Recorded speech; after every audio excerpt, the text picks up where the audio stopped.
첨단의 고층 건물이 가득한 서울 도심 한복판에 시간을 거꾸로 돌린 듯 한옥들이 옹기종기 모여 있다.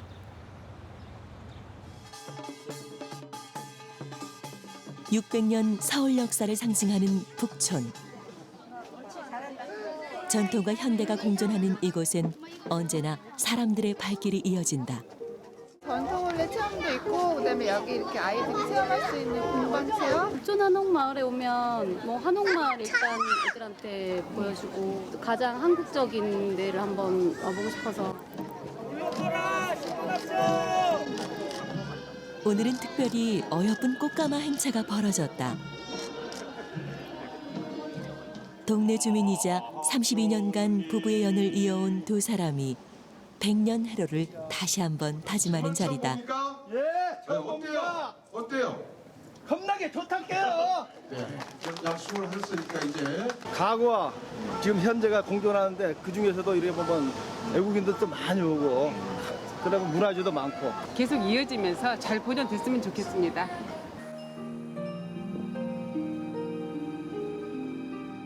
어떤 이에겐 아련한 추억과 고즈넉한 편안함으로, 또 어떤 이에겐 낯선 호기심과 색다른 즐거움으로 시간이 지날수록 그 빛을 발하는 한옥의 매력을 가득 품은 마을.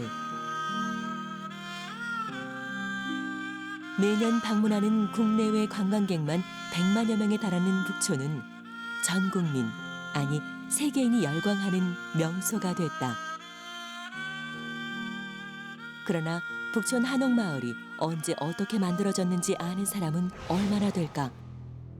그 역사는 일제강점기로 거슬러 올라간다. 일본식 주택이 세워지고 전통 한옥들이 헐려나가던 경성 한복판. 삶의 터전을 이뤄가던 조선인을 위한 집, 조선인을 위한 마을이 들어섰다. 아마 일본 세력에 밀려서 거기 일본 가옥들이 자리 잡고 있었을지도 모르죠. 거대한 힘이었던 일본을 여기 들여놓기 싫어서 여기만큼은 정말 일본인을 발들여 놓지 않아야 되겠다. 네. 그리고 한옥을 짓기 시작했다는 네. 거거든요. 일본인의 북진, 그러니까 북촌 진출을 막아야 한다. 중산층 이하 서민들이 경성 안에서 살 수 있는 공간이 대규모로 확보가 된 겁니다. 일제에 맞서 조선인의 경성을 지켜낸 처절한 역사가 남긴 우리 시대의 위대한 유산. 북촌에 우리가 미처 몰랐던 비밀이 숨어 있다.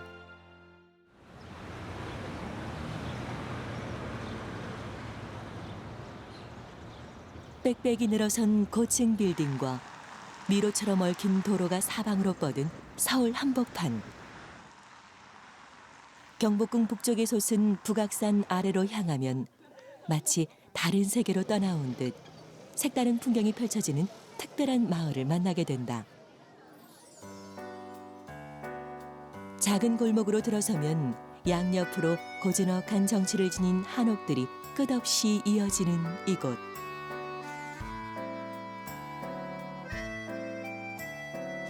청계천과 종로의 북쪽 방면을 뜻하는 북촌은 경복궁과 창덕궁 사이에 자리 잡고 있는데, 가회동과 개동, 제동을 비롯한 삼청동 일대가 이곳에 속한다.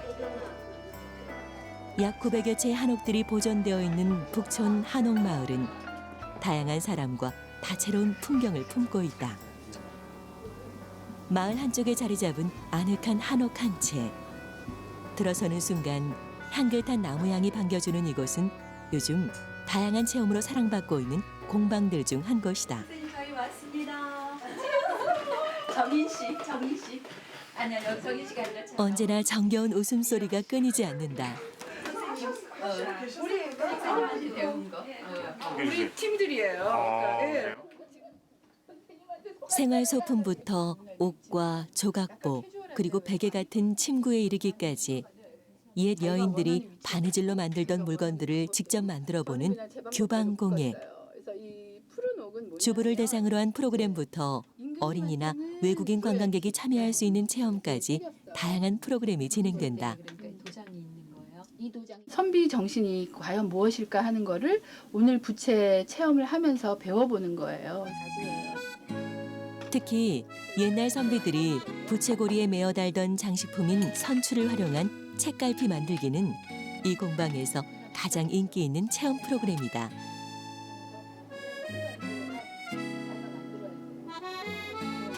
정말로 과거로 돌아간 듯한 여기서 그 체험을 해보면서 그 우아한 전통적인 미를 또 느껴보면서 이곳에서 오랫동안 살아온 것 같은 그런 느낌이 들고 그 전통과 문화를 이렇게 뭐랄까 지켜줄 수 있을 것 같은 그런 으쓱함이 생기는 거예요.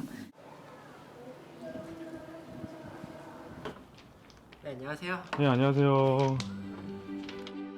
그런가 하면 북촌을 찾는 사람들에게 사랑받는 또 하나의 공간이 있다. 나와서 아침 식사하세요. 고즈넉한 한옥에서 색다른 하룻밤을 보낼 수 있는 게스트하우스. 북촌 구석구석에 자리 잡은 한옥 게스트하우스는 한국의 전통 문화를 경험하고픈 외국인뿐만 아니라 한국 사람들에게도 인기다. 원래 아파트 같았으면 위층 안에 든 층간소음 때문에 좀 신경 쓰면서 놀아야 되는데 그런 게 없어서 좋았어요. 많이 보지 못한 집이고 신기하고 일반 집과 다르니까. 단순히 한옥을 구경만 하는 것에서 나아가 그 멋과 정치에 제대로 취해보고 싶은 이들에게 처마 아래 하룻밤은 머물기만 해도 근사한 추억을 선사한다. 여기에 주인장의 친절한 관광 안내는 덤이다.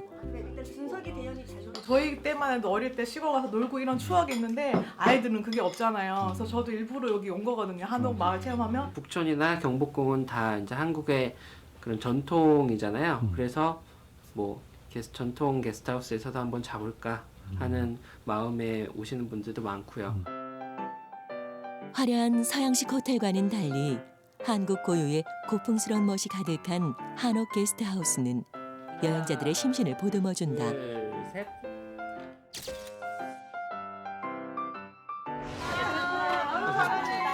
안녕하세요.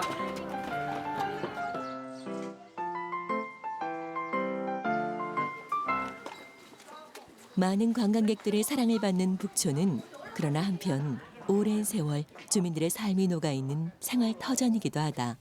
안녕하세요. 네, 안녕하세요. 네, 들어오세요. 네.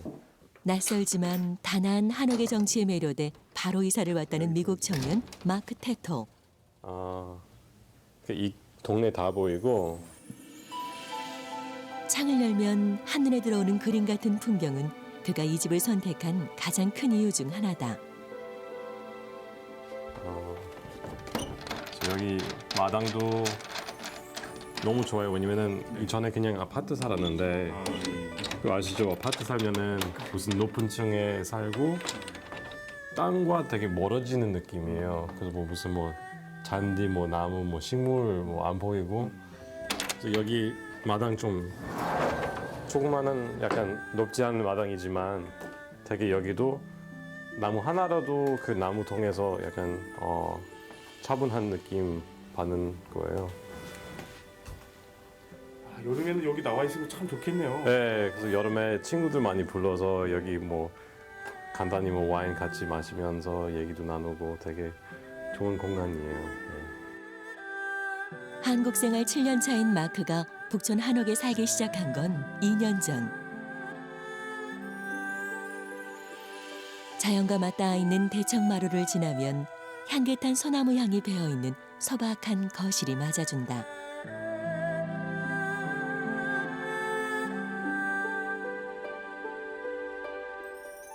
비 들어오면서 이 장살의 그림자 시간 지날수록 계속 바꾸고 그 빛과 그림자의 매력은 많이 느껴졌고요. 그리고 이 집 들어왔을 때는 그 나무 향이 그런 거 아파트 살았을 때는 없었잖아요. 그래서 그거는 너무 좋아서 반했고요. 고향인 뉴욕에서는 물론 강남의 아파트에 살 때까지만 해도 결코 알지 못했던 이 조용한 아름다움. 현대와 옛것이 공존하는 이 공간을 멋스러운 개인 사무실로 꾸민 마크는 한옥에 살게 되면서 한국 문화에 흠뻑 빠지게 되었단다. 조선시대 책장. 여기는 뭔지 아세요? 이거는 잘 모르겠어요. 조선시대 인장함이라고요.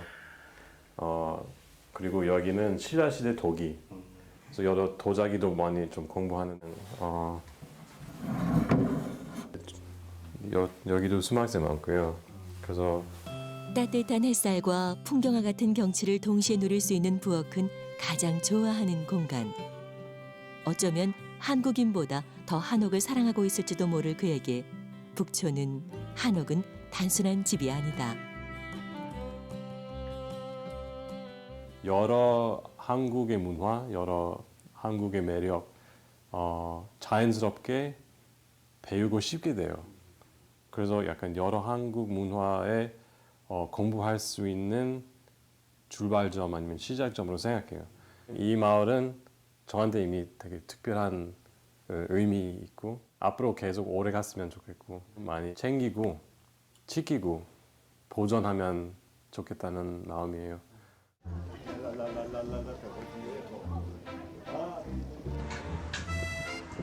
다양한 사람들만큼이나 많은 이야기를 품고 있는 북촌. 이곳에 남다른 관심을 가진 이들이 있다. 각각 프랑스와 미국에서 10여 년간 건축가로 활동한 두 사람이 북촌 한옥마을을 주목하게 된 데에는 특별한 계기가 있었다. 요즘 북촌에서 떠오르는 신흥 명소라는 이곳. 우리나라 고유의 휴게 공간인 정자를 현대적으로 재해석한 이곳은 쉼터로 인기 만점이다. 다리가 아프면 좀 쉬라고 카페 들어가면 돈 많이 쓰니까. 관광객도 되게 많고 많은 사람들이 지나다니는데 이런 좋은 시설까지 있는 것 같아서 되게 좋네요. 앞으로도 자주 올 때마다 우리 클럽할까? 삼청동 주민센터 앞에 설치된 기농정이란 이름의 21세기형 정자. 두 사람은 이 정자의 설계에 참여했다. 얼마 만에 오시는 거예요? 여름에 작업했으니까 조금 된 것 같아요. 여름에는 뭐 사람들이 앉아서 쉬고 나무 그늘 아래였는데 지금은 좀 나무가 다 떨어져가지고 그러네요. 한 문화재단에서 진행한 공공미술 프로젝트의 일환으로 세워진 기농정은 일제강점기 당시 북촌을 지키고자 노력한 기농 정세권의 호를 따서 이름 지어졌다. 여름에는 어떻게 주출이 그거가 되는 것 같습니다. 대략. 이 특별한 프로젝트에 참여하게 되면서 두 사람은 북촌의 숨은 역사와 잊혀진 인물에 대해 큰 관심을 갖게 되었다는데 북촌 한옥마을엔 우리가 미처 알지 못했던 어떤 이야기들이 숨어 있는 것일까? 형성했던 그런 공간적인 철학을 여기다 좀 담아보면 어떨까라는 생각에 그래서 이제 거기의 공간은 모든 사람들이 쉼터의 역할을 하는 공간이 되었으면 좋겠다라는 생각을 가지고 처음에 접근을 하게 되었습니다. 그 옛날 사울이 한양으로 불리던 조선시대 때부터 권문세가와 왕족, 사대부 양반들의 거주지였던 북촌. 99칸 고대 광실들이 자리 잡았던 북촌에 지금의 소규모 개량 한옥들이 들어서기 시작한 것은 언제일까? 이곳에서 평생을 살아온 토박이 어르신들은 어린 시절 북촌의 모습을 생생하게 기억하고 있었다. 아이동 11번지 바로 여기 한옥 밀집지대는 옛날부터 그대로 있던 데 그대로 있고 거기가 아주 한옥 중에서도 아주 적은 집이면서 상당히 밀집됐었어요. 전부 그냥 지붕끼리 막 연결되다시피 이렇다면 또 떨어져 있지만은 우기서 보면 전부 덮어 이렇게 같이 연결되는 것 같이 땅이 좁다 보니까 옆집하고 같이 합의해가지고 한 군데로 물이 흘러내리거든. 옆집하고 내 집하고 같이 지붕이 붙어 있는 거지. 그래.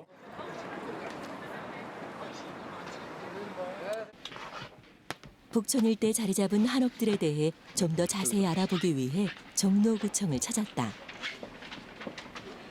되게 재밌을 것 같은데. 그런데 토지대장을 살펴보던 중 흥미로운 기록이 발견됐다. 이게 토지대장이 1910년대 소와 11년 12월 38일 그리고 가회동 31번 일대에 28필지 여기 있는 나와 있는 가회동에 또 33번 일대에 43필지. 북촌에 속하는 가회동 일대의 토지대장엔 눈길을 끄는 이름이 남아 있었다. 바로 정세권.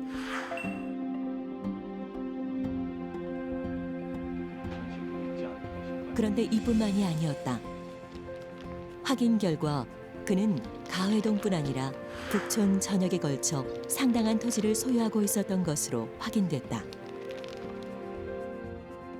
1930년대 북촌 일대 수많은 토지대장에 등장하는 이름 정세권. 그는 대체 누구인 걸까? 또다시 그의 이름이 발견된 곳은 1936년 5월자 신문 기사. 당시 성공한 사업가들을 대상으로 한 인터뷰 기사에서 그의 모습을 확인할 수 있었다. 1920년 건양사라는 우리나라 최초의 근대식 부동산 개발 회사를 설립한 정세권. 10년도 되지 않아 그는 건축왕으로 불리며 조선을 대표하는 부동산업계의 거두로 성장하는데 당시 기사들은 정세권과 건양사의 위상이 어느 정도였는지 보여주고 있다. 뿐만 아니라 각종 분양 광고 역시 건양사의 한옥 집단지구 건설 규모를 짐작케 한다. 건양사라고 하는 건설업체를 만들어서 이제 한옥이죠. 개량 한옥, 도시형 한옥을 만들어 분양하면서 돈을 벌었던 이제 한국인 건축업자였습니다. 사업자가이면서도 민족의 이해를 굉장히 중시하는 그런 사업가의 전형을 보여주었다. 이렇게 얘기할 수 있는 거겠죠.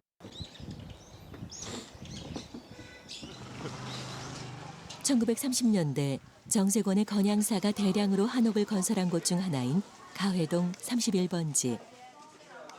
한옥으로 유명한 북촌에서도 가장 유명한 골목이자 남산이 내려다 보이는 이곳은 북촌 8경에 속할 만큼 멋스러운 곳이다. 많은 이들이 어렴풋이 조선시대 양반들이 살던 집으로 알고 있는 북촌은 그러나 사실 일제강점기 때 양반 귀족들의 저택을 쪼개서 만든 서민용 근대 한옥 집단 지구이다. 안녕하세요. 어서 오세요. 역시 건축왕 정세권의 손에 의해 탄생한 이 집은 지금은 한 예술문화 전문기획사의 전시관으로 사용되고 있다. 안으로 들어서자 한옥의 상징 중 하나인 대들보가 눈길을 사로잡는다. 소화 10년이라고 1935년에 원래 있던 다락방을 뜯어낸 탓에 유난히 높아진 천장이 이곳만의 색다른 멋과 정취를 더하는데 더불어 처음 이 집을 본 순간 마음을 사로잡았던 보물 같은 장소가 또 있단다. 또 하나 이제 저희가 여기서 제일 이 집에 그러니까 맨 처음에 이 집에 들어오기 전에 참 좋았던 부분은 바로 이런 부분들이에요. 그러니까 이게 이제 그 뭐랄까요, 일제 시대인가요? 그 당시 이제 우리가 유리가 처음 유리문을 이제 달기 시작했잖아요. 창호주문에서. 그래서 그때 이제 처음으로 이렇게 만든 유리의 장식을 넣기 시작한 거의 최초의 유리들일 거고요. 이 보물 같은 집을 보존하면서도 유용하게 사용하기 위해 고심을 거듭했다는데 그렇게 찾아낸 방법은 바깥에서도 역시 유리로 집 전체를 감싸는 것. 마치 한옥을 통째로 유리 진열장 속에 넣은 셈이다. 이게 이제 사랑채는 저희가 그 사무실로 쓰고 있는데요. 저거 한번 천장을 한번 보세요. 천장이 정말 그 거친 나무로 썼죠. 아마 그러니까 이 안채나 이 그 대청마루를 쓰는 나무보다는 워낙에 그 당시 목재도 귀하고 그랬으니까 아마 저렇게 거친 나무로 많이 썼을 거예요. 그리고 이런 데 보시면은 전기 그러니까 예전에 전기가 일정 때 처음으로 전기 들어오고 했을 때 전선 그 했던 애자들이죠. 그런 것도 사실은 그대로 지금 놔두고 저런 게 나중에 후세의 후손들이 보고서 다시 그거 그러니까 우리 흐름 같은 역사의 흐름 같은 걸 느낄 수 있게끔 놔둔 거지요. 당시로서는 파격적으로 수도와 전기를 드리는가 하면 대청에 유리문을 달고 처마에 잇대어 함석챙을 다는 등 새로운 시도를 했던 정세권. 이렇게 정세권이 만든 한옥은 전통 한옥을 상당 부분 변형한 것이었다. 전통을 어떻게 현대에 살려서 오늘의 것으로 만들 것인가라는 뭐 그런 것 때문에 사실 한옥이 들어오게 되는 거죠.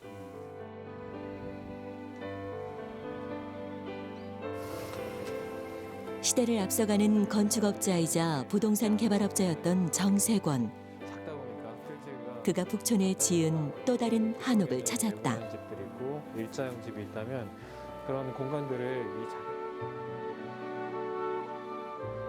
지금은 한옥 호텔로 운영되며 여행자들에게 우리네 전통 가옥이 주는 특유의 안온을 선사하는 이곳은 80년이 넘는 세월 존재해온 그 시간만큼 수많은 이야기를 품고 있다. 그 지붕 처마선이나 이런 것들은 최대한 살리면서 정통 가옥에서 가지고 있었던 그런 공간적인 그 관계성을 가지려고 많이 노력을 하는 그런 현대적인 개량 한옥인 거죠. 그런데 집이라 하면 일본식 적산 가옥과 문화주택이라 불리던 서양식 주택이 주목받던 식민지 시절 정세권은 어떻게 이런 한옥촌을 만들게 됐을까? 당시 그는 건양사라는 부동산 개발 회사를 통해 큰 대지를 매입하고 분할한 후 한옥 집단지구를 건설해 일반인들에게 분양했다.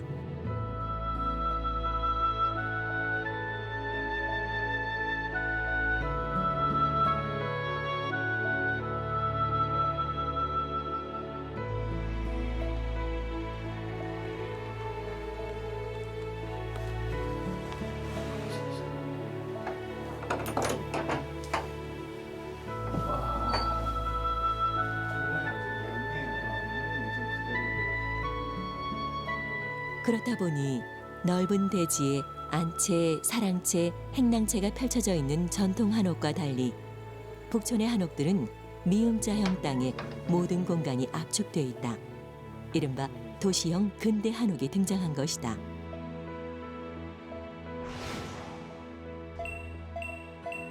이 집의 평면도를 살펴보면 좁은 대지 안에서도 한옥 고유의 공간들을 고스란히 담아내기 위해 고심했음을 확인할 수 있다. 그 시대의 요 지형적인 특징과 그 필지를 큰 필지를 작게 나누면서 생길 수밖에 없는 그런 특징들이 일단 보이고 예전에 그 전통 한옥들이 가지고 있는 공간들을 이 작은 필지에다 노력을 하다 보니까 그래서 그런 노력을 되게 많이 했던 것 같아요. 기존의 한옥이라고 하면 가운데 마당을 두고 그 마당을 둘러싸는 형식의 그 건축물을 가지고 있는 게 일반적이었고 그거를 이제 중정식이라고 표현을 한다면 그러지 않고 그런 실들을 가운데로 모아서 그것들을 내부에서 모든 것들이 다 해결이 되도록 하는 그런 평면을 선구적으로 시도를 했다는 점에서 높이 평가를 하고 싶고요. 조선이 일제에 강제로 점령당한 후 경성은 일본인과 지방에서 몰려드는 조선인으로 만원을 이루었다. 1910년 강제합병 직후 식민도시로 전락하며 수도의 지위를 상실했던 경성. 그러나 시간이 지나자 일제는 경성을 확대 개조하기 위한 계획을 세운다. 1920년대 인구가 폭발하면서 일제는 도시계획을 공표하고 청계천 이북에서 조선인을 몰아내고 일본인의 경성을 만들려는 움직임을 본격화했다. 일본은 서울을 식민지의 도시로 만들기 위해서 주요 도로들을 넓히는 작업을 했습니다. 그 과정에서 저희의 돈이문이라던가 남대문의 성곽 등이 철거가 돼서 전통적인 도시의 모습이 사라지게 됩니다.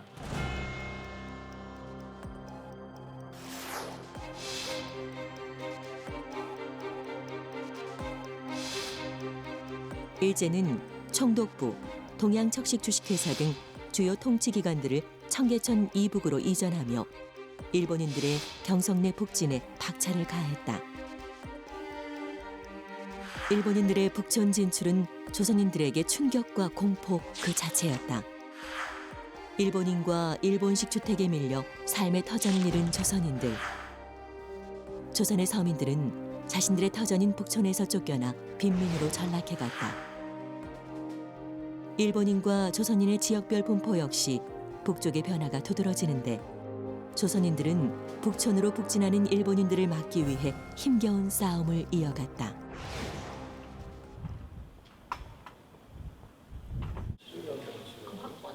이러한 북촌의 역사와 정세권에 대해 오랜 시간 연구하고 세상에 알려온 이가 있다. 바로 서울대학교 환경대학원 김경민 교수. 6년 가까이 연구에 집중해온 그는 도시계획 이론가이자 실천가로서의 정세권에 주목한다. 한옥 집단지구, 우리가 북촌에서 볼 수 있는 작은 한옥들을 잔뜩 건설함으로써 조선인들이 살 수 있는 공간을 마련하는 거거든요. 이건 어떻게 보면 조선물산 장려를 한 겁니다. 주택으로서 조선물산 장려를 한 거기 때문에 우리가 이분이 어떤 행동에 대해서도 그런 도시계획적 의미가 있는 거고요. 사실은 주택 자체의 의미를 한흥 운동까지를 생각하기는 뭐합니다만 이 주택을 만들었던 주체들, 건양사와 정세권 선생은 저는 국내에서 독립을 운동한 항일적인 운동을 했던 분이라고 평가를 해야 된다고 보고요. 1920년대 경성의 인구 급증에 대한 정세권의 해결책은 큰 대지의 한옥을 철거하고 여러 채의 한옥을 대량으로 공급하는 대단지 한옥 집단지구를 개발하는 것이었다. 특히 당시 경성 거주 조선인들의 생활은 지속해서 궁핍해졌기에 조선 서민들을 위한 주택의 규모는 작아질 수밖에 없었다.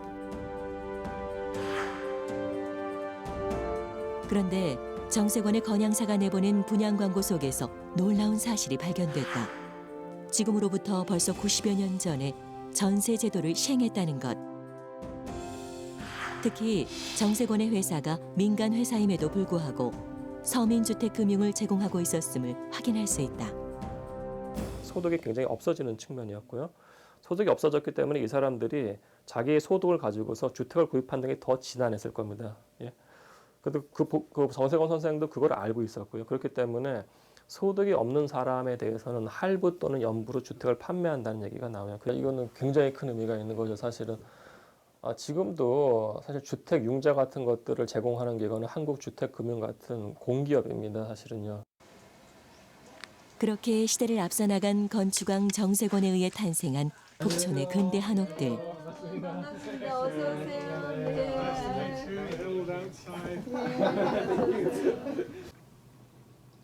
지금으로부터 29년 전 난생 처음 본 한옥에 첫눈에 반해버린 영국인 남편은 한국인 아내와 함께 북촌에 터를 잡았다. This is Jung Se-kwon.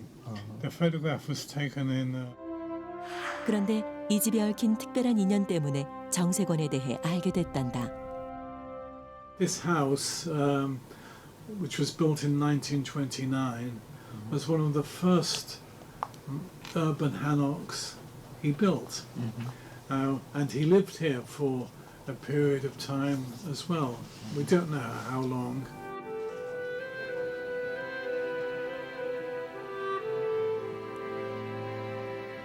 시간이 지나면 지날수록 이 집의 매력에 점점 더 빠져들게 된다는 부부.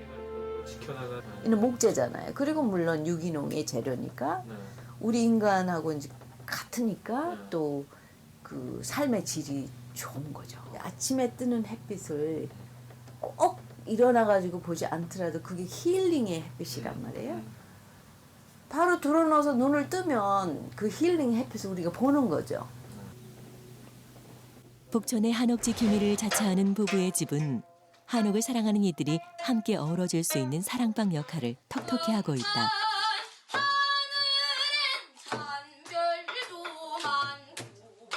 이렇게 한옥의 먹과 정취를 여럿이 함께 나누는 것 역시 북촌살이의 또 다른 즐거움이다.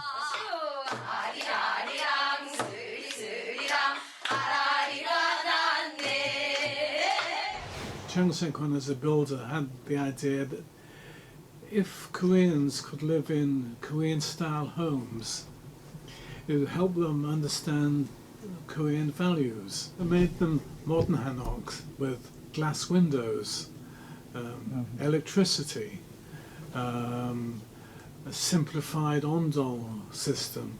So for people at that time, he was saying, look, you can come and live in a very modern hanok, a bit like going to live in a very modern apartment block now. So it was quite an exciting idea.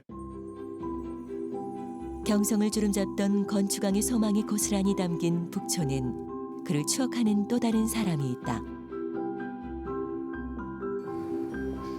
바로 신달자 시인이다. 여기 골목이 재밌는 건 네, 여기 재미있는 것들이 많더라고요. 골목으로부터 시작해요. 네. 골목과 골목이 이렇게.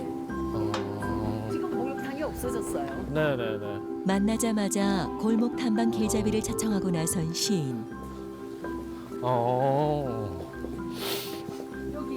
여기입니다. 요 집인데요. 네. 지금은 이제 그 게스트 하우스가 되어 있는데. 네.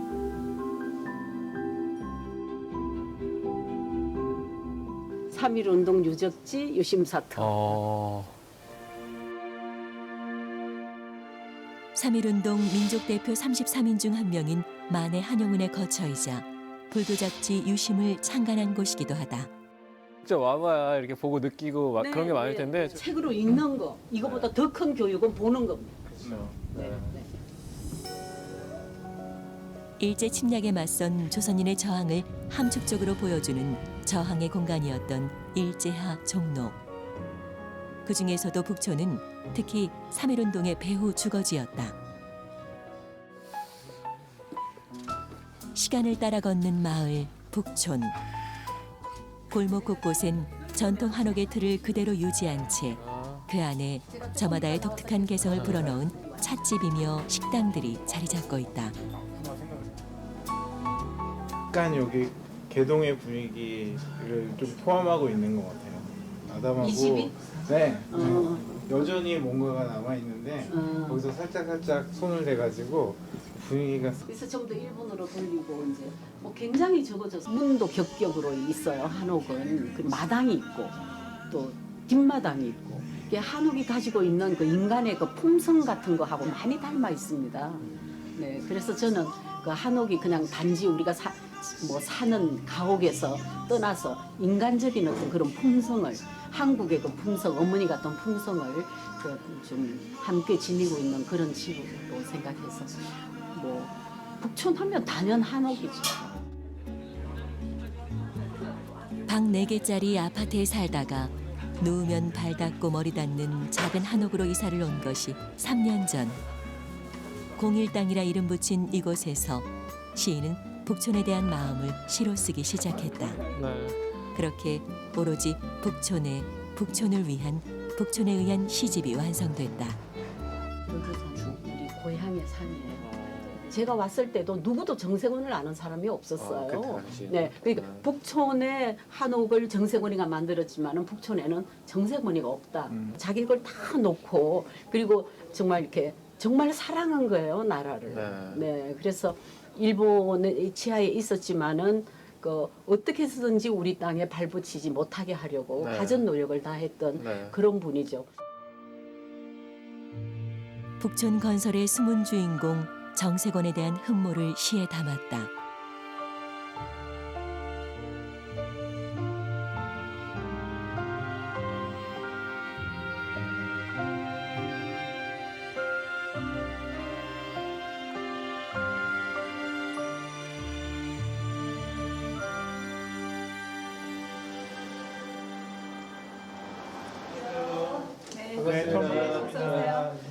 두 선생님은 90년의 유산 북촌 한옥마을을 건설하고도 잊혀진 인물이 되어버린 정세권. 그는 대체 어떤 사람일까? 수소문 끝에 유족들을 만날 수 있었다. 이 사진이 지가 가해동 아니 남원동에 살 때에 지가 유치원 다닐 때예요. 큰 오빠, 둘째 오빠요. 우리 아버님이고 우리 어머님이고 제 장남 큰 오빠고요. 이 둘째 오빠고 저 국민학 아니 유치원 다닐 때 5살 때입니다. 85년. 이때가 여기 보시면 1956년에 가족들의 기억 속 정세권은 어떤 모습일까? 지금 요 모습이 평소에 제가 기억하는 할아버님 모습입니다. 항상 검정 두루마리 입으시고 그다음에 이런 그 모자, 털모자 쓰시고. 양복 입으신 저 기억이 없어요. 언제나 까만 두루마기, 여름에는 저 하얀 명주 두루마기 입으시고. 평생을 한복 차림만을 고집하며 민족 정신을 지켜온 정세권. 총독부 건축가에서 아버님의 호축장에 왔어요. 그래서 아버님이 가셨더니 왜 한옥만 짓고 왜 일본 집은 안 짓느냐 그렇게 물어보더랍니다. 그래서 아버님께서 나는 일본 집은 지을 수 모른다고 그러셨더니 한옥을 지으면 일본 집도 지을 수 있으니까 앞으로는 일본 집을 지으셔. 이제 그 말 듣고 오셨다가 일본 집 안 지으셨죠. 이게 집에 오셔가지고 왜 날 보고 일본 집을 지으라고 그러는지 모르겠어는 안 지을 거야 그러시더라고요. 돌아가신 50년이 되지만 저한테 있는 게 있어요. 이거 아버님 마구자 단추고요. 이건 아버님이 날마다 어느덧 89이 된 막내딸은 아버지 손때 묻은 물건들로 함께했던 그리움을 달래본다. 그것도 잘 주시면서요. 이거 넣어라 그러면서 주신 거예요. 손주들의 기억 속 할아버지는 언제나 온화하고 자상했던 모습.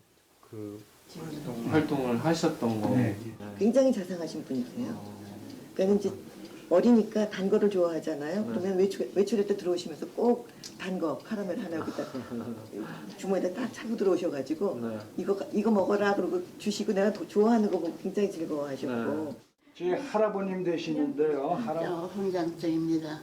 그게 1990년. 가족들이 무엇보다도 소중히 간직하고 있는 것이 있다.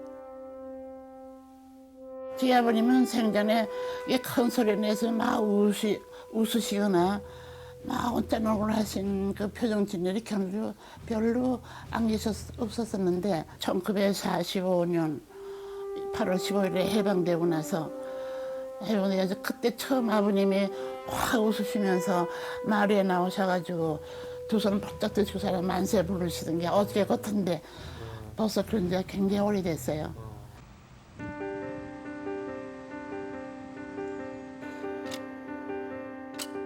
정세권에 관한 기록을 찾기 위해 독립기념관을 찾았다. 그런데 뜻밖의 기록에서 이름이 발견됐다. 일제경찰의 신문 조서. 당시 정세권은 조선물산 장려회와 관련해 일제경찰의 감시와 신문을 받고 있었던 것이다. 국권 상실 후 일제 경제 침략은 더욱 거세져 우리 민족의 생활권은 점점 잠식됐다. 더욱이 3.1운동 이후 일제의 탄압은 날로 심해지고 경제적 수탈은 더욱 가혹해져 갔다. 이런 상황에서 국산품 장려운동으로 경제 자립 정신을 고취하기 위해 1923년 조직된 단체가 바로 조선물산 장려회. 국산품 애용, 근검 풍토, 실업자 구제 등을 내건 조선물산 장려운동을 통해 우리 산업 경제를 육성시켜 민족 경제의 자립을 이루고자 했다. 국권을 회복하기 위해서는 다시 민족의 실력을 양성해야 한다. 이게 두 축으로 벌어졌던 것이 하나가 교육적 자립운동이고요. 이게 밀립대학 설립운동으로 나타났고요. 또 하나가 경제적 자립운동. 이게 조선물산 장려운동으로 나타났습니다. 그러나 전국에서 들불같이 일었던 이 운동은 1년 만에 침체기로 빠져든다. 그러던 조선물산 장려회가 1927년부터 다시 활성화되기 시작하는데 바로 정세권이 참여하면서부터다. 적극적인 재정 지원은 물론 다양한 선전, 판매 활성화 등으로 조선물산 장려운동은 황금기를 맞게 된다. 20년대 중반 이후로 세력이 약화되니까 이제 나가라 뭐 이래버렸고 사무실도 제대로 못 구해서 여기저기 돌아다니던 상황이었었는데 그분이 이제 물산장려 회관을 지어서 기증함으로써 좀 안정적이고 탄탄한 어떤 단체가 회관 하나를 가졌다고 하는 것은 이제 오래 버틸 만한 힘을 확보했다는 게 되니까요. 그 점에서 굉장히 큰 기여를 했다고 할 수 있죠. 정세권은 조선물품 전시실과 판매점이 포함된 4층짜리 건물을 지어 조선물산 장려회관으로 기증한다. 이렇게 조선물산 장려운동을 활성화시키기 위해 총력을 기울인 정세권. 만해 한용운을 비롯한 많은 독립운동가들의 공개적인 감사는 당시 조선물산 장려회에서 정세권이 차지하는 의미를 짐작케 한다. 그런데 조국의 독립을 위한 정세권의 헌신은 여기서 끝나지 않았다. 서울 종로구 화동 129번지. 여기 저 건물.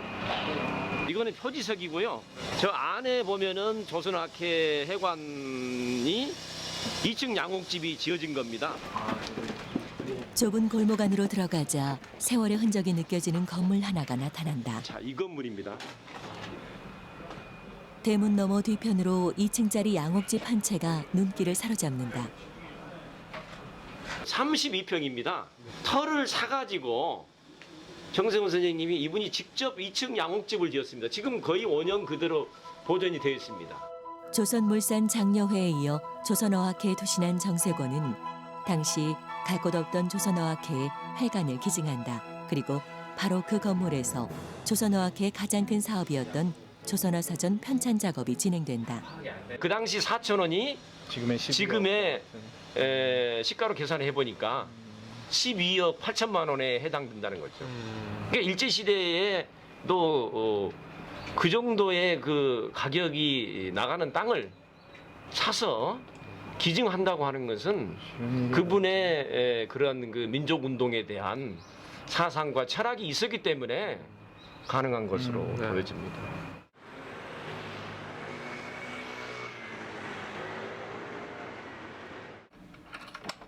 조선어학회의 후신인 한글학회.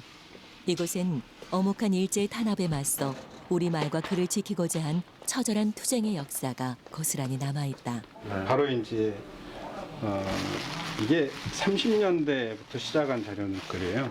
그 당시에 제가 알기로는 뭐 거의 한 반 정도는 다 작업이 돼 있는데 1942년에 이 뭐 한글학회, 조선어학회 탄압이죠. 일제가 통일된 말이 있어도 통일된 글이 없으면 문화민족이 아니요.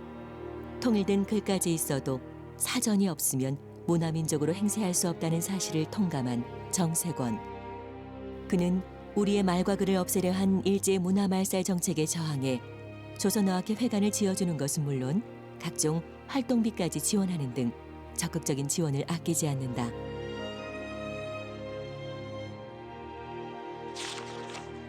그러나 큰 사전 완성을 목전에 둔 1942년 가을, 일제는 조선어학회 사건을 계기로 학회를 해산시키고 조선어학회 인사 33인을 비롯해 정세권 등 도움을 준 인물들까지 모두 연행 수감한다.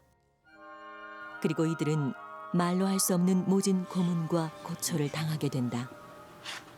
사전 편찬을 하다가 1942년에 이제 일제에서 다 끌려간 뒤에 광복을 맞아서 이제 다 풀려나고 49년 10월 1일에 이제 순환당한 분들이 모여서 11회라는 조직을 하면서 기념사진을 한 겁니다. 그래서 이게 그 중에 지금 요분이 정세권 선생님이시고요.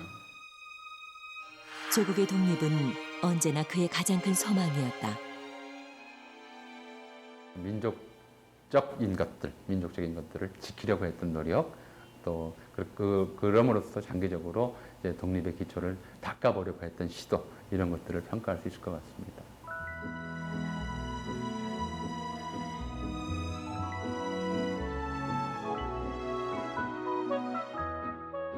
경성의 풍경을 바꾼 조선 최초의 부동산 개발업자이자 독립운동가인 정세권.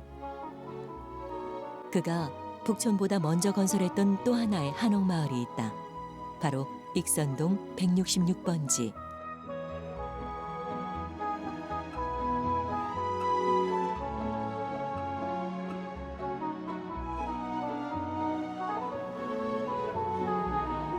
(1920년대) 초반에 만들어진 이 한옥마을은 현재 우리나라에 남아있는 가장 오래된 근대적 한옥 집단지구이다. 최근 입소문을 타면서 멀리서 일부러 찾아오는 방문객들도 많아졌다. 유리창으로 맞은편도 다 보이고 그래서 기와 제공도 있고 도심 속에 잘 보존하고 있는 서로 상생이라고 해야 되나요? 공생하고 있는 좋은 예라고. 같은 한옥이라지만 북촌과는 또 다른 분위기의 이곳. 익선동 166번지 골목 입구에선 특별한 벽화가 사람들을 맞는다. 이게 정세권 선생님이라고 이 익선동은 166번지, 76번지 여기 110채 목조 주택 건물이 90년 전에 지어졌는데 이 빌딩으로 둘러싸인 이곳에 아무도 몰랐던 거죠. 저는 이제 8년 전에 여기 들어왔을 때 저도 놀랬지만 조선 왕족 종친의 소유였던 누동궁 역시 정세권에 의해 필지가 쪼개지고 68채의 한옥단지로 재개발됐다. 오랫동안 서민들의 보금자리였던 이 한옥마을에도 얼마 전부터 변화의 바람이 불고 있다. 향수 같은 거 그런 것도 여기 오면 그 옛날로 막 되돌아가는 것 같고 어린 시절로 그래서 좋아요. 한옥의 멋과 정치를 살린 찻집과 식당 등이 부쩍 늘어난 것이다. 무조건 막 장사를 막 하기 위해서 그런 거보다 이게 좋으니까 이 동네를 좋아하니까 또 아마 그게 아마 빌딩에서 하는 그런 동네와 조금 다른 점이지 않을까요? 옛날 동네 마치 타임캡슐을 타고 응? 한 90년 전으로 돌아간 듯한 이게 억지로 만들어지지 않잖아요. 흔히 서울을 일컫는 각박한 대도시라는 말을 잠시 잊게 하는 이 골목엔 여사님! 옛날 시골 마을 같은 정겨움이 남아있다. 젊은 시절부터 47년을 이 집에서 살고 있다는 이상화 할머니. 작은 조각 하나하나 일일이 이어붙이는 조각보 만들기가 유일한 취미시란다. 언니가 87인데 자기 시어머니가 쓰던 거 이게. 만드는 대로 그저 이웃들 나누어주는 재미라는데. 삼남매가 다 여기서 자랐고 여기서 결혼했고 이러고 사니까. 그러니까 다른 사람 다 떠나도 여기 못 떠나고 여기 있죠. 오래된 시간만큼이나 많은 이야기를 들려주는 골목. 여기 완전 골목골목 미로네요. 아우 그럼요. 우리 집하고 요 집하고 네. 29평 똑같아. 요 집하고 우리하고 평수가 영아침도 안 틀리고 똑같아. 영철아, 영철아. 비슷한 크기, 비슷한 모양의 한옥들이 지붕을 맞대고 서 있는 이 동네에선 모두가 이웃 사촌이다. 다 친하지. 요 사람 조금 오래되고. 이거 다 사갖고. 여기가 최희준이 살던 집이라 가는 집이야 이게. 내가 알기로는. 응.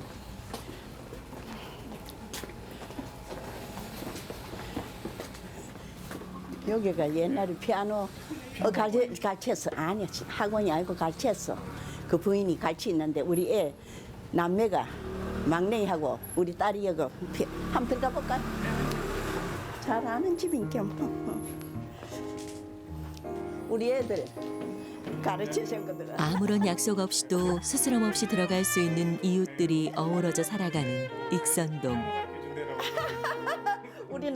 우리 막내하고 우리 딸이 여기서 피아노 배웠어. 피아노 선생님. 이웃들이 다 좋았어요. 아주 좋아가지고 사이좋게 다 지내고 하니까. 옛날 시골집 같지 뭐. 그렇게 정이철. 인정이 철철 철렸지. 빌딩 숲 사이 사람 냄새나는 오아시스. 또 팔고 가고 요즘도 이제 내하고 친해봐. 욱쟁이네하고. 그러나 세월은 많은 것을 변화시킨다. 옛게 좋지. 새 거보다. 새 거는 상큼한 거 그것뿐이지만은 묵은 거는 너무 깊은 정이 있지. 무려 100년에 가까운 세월을 끌어안고 있는 이곳은 같은 사람에 의해 건설됐지만 북촌과는 다른 점이 많다. 태생부터 중산층 이하 서민을 위한 한옥 집단 지구였던 익선동은 북촌의 한옥에 비해 상대적으로 작고 아담한 크기의 한옥 마을이다. 원래 좀 설명드리면은 네. 여기가 다 거실이었어요. 이렇게 거실이겠죠? 네, 이렇게 거실이고 네. 저쪽 부분이 다 안방이었거든요. 안방이 되게 컸어요. 거실이 여기 하나 있고 안방이 있었고 여기 방 하나가 있고 여기 방이 있고 부엌이 그 쪽문 바깥으로 하나 있었고. 내 집이 저희 집이라고. 흔히 알고 있는 한옥의 구조라기보다는 오히려 아파트에 가까운 집중형 구조가 눈에 띈다. 여기가 다락방인데요. 원래는 여기 뒤에도 방이 하나 있어요. 그러니까 저희가 이제 3형제인데 둘 공부하고 한 명 저기서 공부하라고. 좁은 대지 위에 필요한 모든 공간을 배치하려다 보니 전통 한옥에서는 볼 수 없는 독특한 구조도 생겨났다.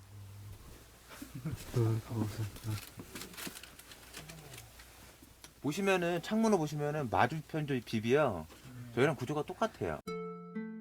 방으로 사용하기에도 충분할 만큼 널찍하다. 다락을 보면 저쪽 건너편 다락방이 창이 다 바로 보이거든요. 그래서 어렸을 때는 뭐 저기서 저정형에서 형 막 이러고 보이니까. 예. 봉구솟은 다락방이 쌍둥이처럼 사이좋게 마주보고 있는 두 채의 한옥. 이 동네 많고 많은 집들 중에서도 오직 이 두 집만 이런 모양이란다. 우애 좋은 형제가 함께 지은 집이라는 풍문이 꽤 그럴싸하게 들린다.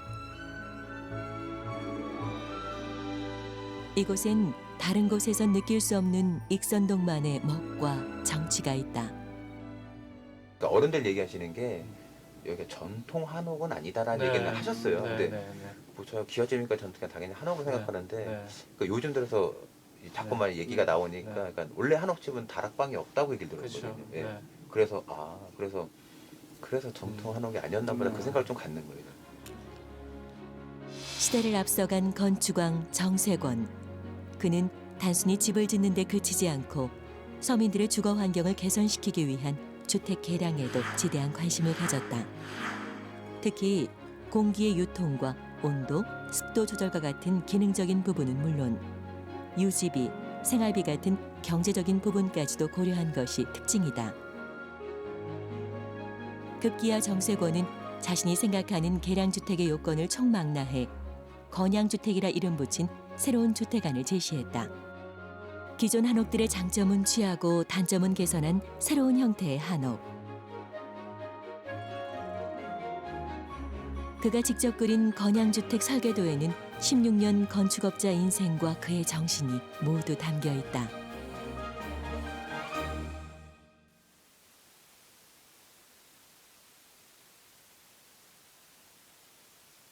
일본인이 아닌 조선인을 위한 집, 양반이 아닌 서민을 위한 한옥을 지었던 사람. 1936년 경성의 건축왕이 꿈꿨던 이상적인 한옥의 모습은 과연 어떤 것일까? 80년의 시간을 넘어 후배 건축가들이 그 꿈을 실현하기 위해 나섰다. 마당이 여기 있었다면 정세권 선생님은 도시형 그리고 근대적인 한옥을 지으려고 그런 노력을 하셨던 것 같아요. 그래서 이런 것도 익선동에서는 지금 그때 당시에도 흔하지 없었을 수도 있죠. 변수가 어떤 위생적인 것도 그렇지만 시대에 맞춰서 흐름에 맞춰서 편의성을 갖춰서 현관, 대청에서 가까운 쪽으로 이렇게 갖다 놓으려는 노력을 했고 되게 컴팩트 있게 공간을 짜보려는 그런 노력을 많이 하셨던 것 같아요. 두 사람의 손에 의해 정세권의 설계도가 서서히 제 모습을 갖춰간다. 식당으로 사용되는 온돌방과 주방, 세탁장을 지하에 배치한 이 한옥은 모든 실들을 가운데로 모으고 필지 주변에 마당을 두는 형식의 집중형 구조. 그가 가장 중요하게 생각했던 실용, 위생, 경제를 위한 다양한 모색이 돋보인다.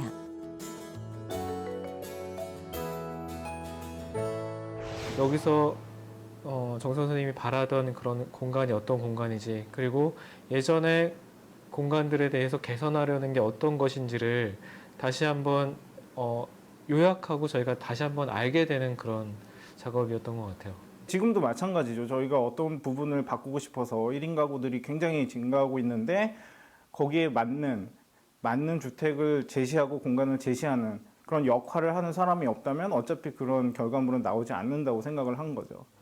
그래서 건양주택을 통해서 저도 좀 느끼는 바가 많거든요. 건축가로서 또 어떤 부분들을 제시해야 하는지 뭐 이런 부분을 많이 생각을 하게 됐습니다. 600년 선조들의 숨결이 살아 숨쉬는 북촌. 골목길마다 저마다의 풍경, 저마다의 사연, 저마다의 색깔을 지닌 곳. 도심 속 북촌 한옥마을은 서울의 그 어떤 곳보다 우리 전통의 먹과 정치에 흠뻑 빠져볼 수 있는 소중한 유산이다. 그냥 편안한 공간? 네, 내 집처럼. 경치도 좋고 제가 몰랐던 뭐 역사들도 되게 많고 그리고 이렇게 한옥들이 이렇게 옹기종기 이렇게 많은지도 몰랐어요. 그러니까 좀 되게 신기한 것 같아요. 처마를 이어가며 지붕을 기댄 이 작은 한옥들이 조선인의 북촌을 지켜냈다. 그리고 그 뒤에는 역사 속에 잊혀진 숨은 주인공이 있었다. 누군가가 여기 만들어 놓은 그것에 대해서 우리 다 감사할 줄 알아야 하거든요. 제가 봤을 때 이건 항일운동과 거의 진배가 없어요. 일본인의 북진을 막아서 조선인의 공간을 확보할 수 있다는 점에서 도시계획 사적인 의미하고 민족 사적 의미 둘 다 충분히 있다고 생각을 해요. 정세곤이라는 사람이 들어가서 이런 의도를 가지고 우리나라 주택에 대해서 고민하고 그 고민했던 결과를 이렇게 만들어냈던 장소라는 생각을 가지고 이 지역을 한번 좀 제대로 다시 한번 좀 보는 계기도 되었으면 좋겠다라고 이제 생각을 합니다.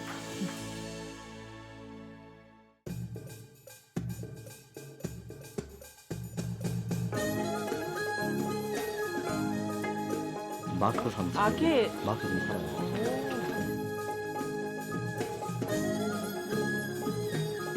이 골목이 세 골목이가 있는데 바로 앞에는 여기 한 30평형대 한옥들이 줄지어 있고 그 뒤편에는 또 한 20평형대 그러니까 한마디로 아파트 분양하듯이 한옥을 평수대로 분양을 했던 거예요.